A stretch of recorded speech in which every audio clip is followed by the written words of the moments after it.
अस्सलाम वालेकुम स्टूडेंट्स। आज जो है लोअर लिम्ब के हम लोग क्लिनिकल्स करने लगे हैं। क्लिनिकल्स जो है ये हमेशा ये स्टूडेंट्स का जो है ये बहुत बड़ा इशू होता है कि कौन कौन से करने हैं, कैसे करनी है क्लिनिकल्स। तो सबसे पहले जो है ना ये इंपॉर्टेंट क्लिनिकल्स जो है ना इनको मार्क कर लें, ठीक है।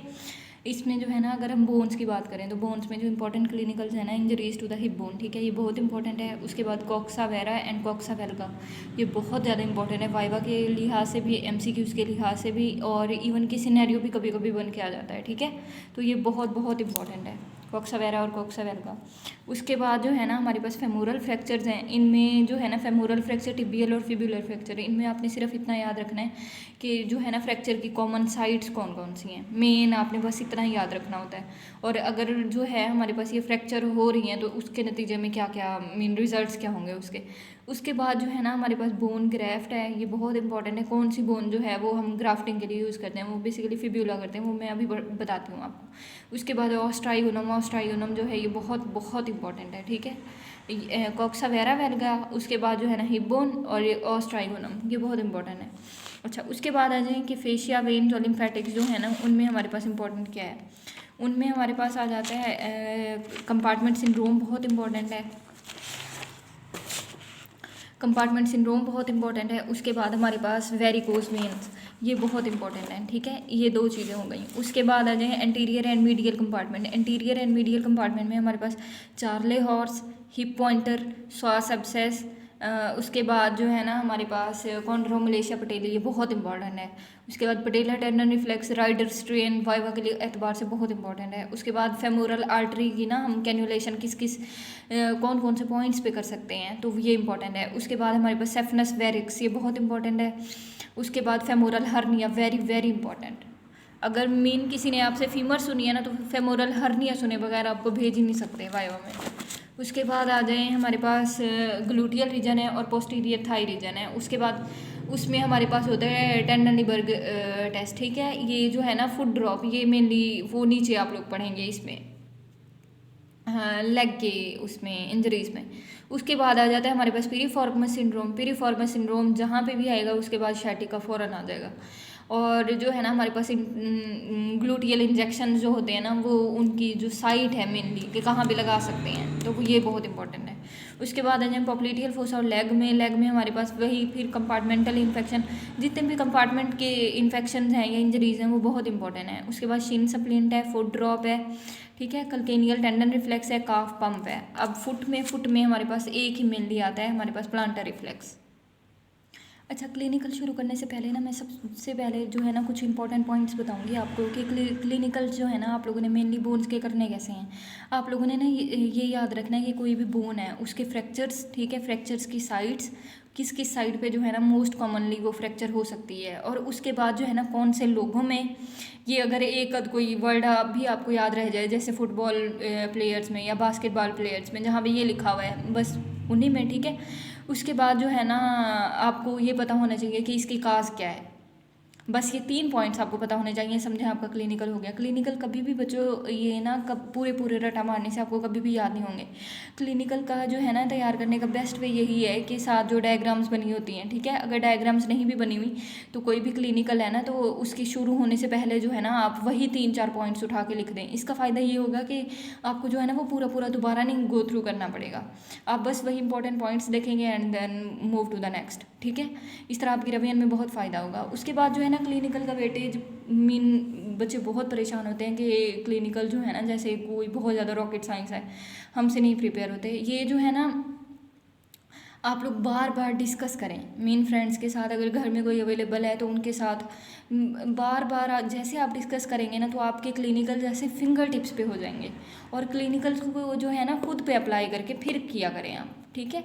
और क्लिनिकल का वेटेज ये है कि मेन टीचर्स कहते रहते हैं कि जो है क्लिनिकल्स के बगैर आपका पेपर कभी अटैम्प्ट नहीं होगा, ये हो जाएगा वो हो जाएगा। इतनी कोई टेंशन की बात नहीं है। क्लिनिकल्स ठीक है इंपॉर्टेंट हैं, लेकिन इस लिहाज से कि अगर आपके मेन 9 क्वेश्चन हैं, ठीक है, एनाटमी का आपका पेपर है उसमें 9 क्वेश्चन हैं, तो आप लोग ये देखें कि लोअर लिम्ब और अपर लिम्ब दोनों में से सिर्फ 2-2 सवाल आने हैं, और उन 2 सवालों में कोई एक जो है ना वो दे देगा, क्लिनिकल दे देगा, बस क्लिनिकल की यही वेटेज है।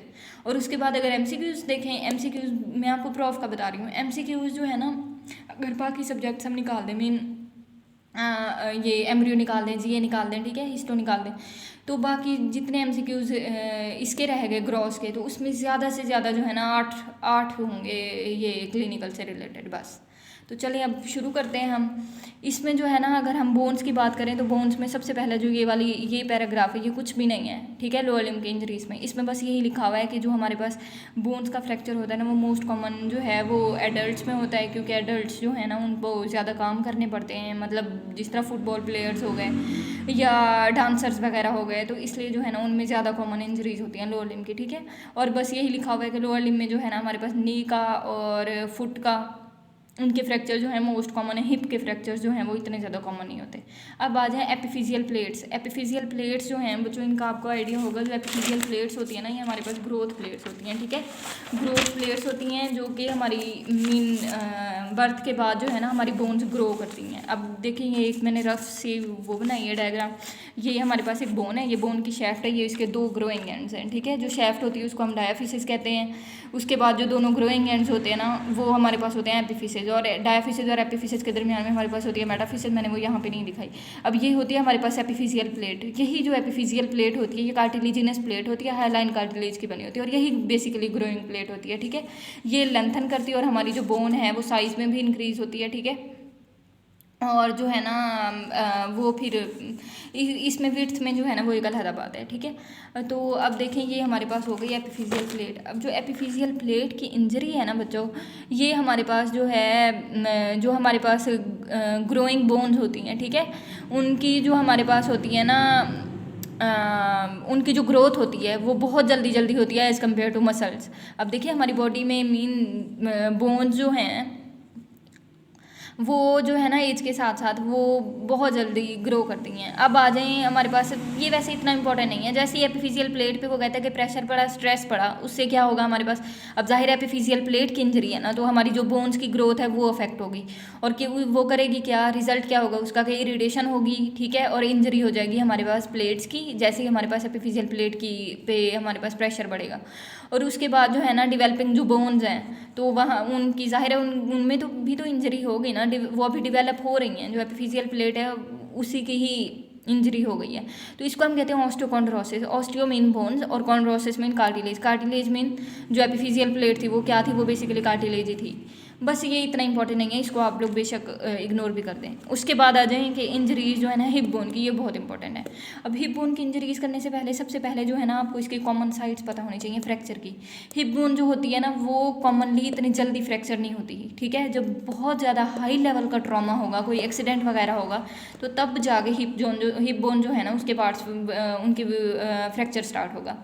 अब जो है ना जो हमारे पास हिप बोन के फ्रैक्चर्स होते हैं हम उनको पेल्विक फ्रैक्चर्स कहते हैं, ठीक है, उनको हिप फ्रैक्चर्स नहीं कहते। ये 2 डिफरेंस बस आपने याद रखने हैं। लेकिन वो कहता है कि ना जो नीचे हमारे पास आगे जो वो है फीमर बोन है, अगर फीमर बोन का फ्रैक्चर हो गया तो उसको हम कहेंगे हिप फ्रैक्चर, ठीक है।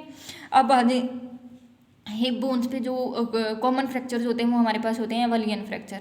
अब एवलियन फ्रैक्चर जो है फ्रैक्चर्स जो होते हैं वो डिफरेंट टाइप्स के होते हैं। एक हमारे पास वो ट्रांसवर्स फ्रैक्चर होता है, ठीक है, स्पाइरल फ्रैक्चर होता है। तो अब ये जो है ना एवलियन फ्रैक्चर ये क्या होता है कि हमारे पास कोई बोन जो है ना बोन के पार्ट पे मसल अटैच है, ठीक है, या कोई टेंडन अटैच है या कोई लिगामेंट अटैच है, तो जैसे ही उसके ऊपर प्रेशर पड़ेगा, मीन ये टेंडन है, टेंडन के ऊपर प्रेशर पड़ा, तो जैसे ही वो टेंडन एवल्स होगा ना तो वो जिस बोन के पार्ट के साथ अटैच हुआ है वो बोन के पार्ट को भी अपने साथ ले जाएगा। ये हमारे पास टेंडन है, ठीक है, ये स्केल ट्यूबरोसिटी है, वहाँ पे टेंडन अटैच हुआ है।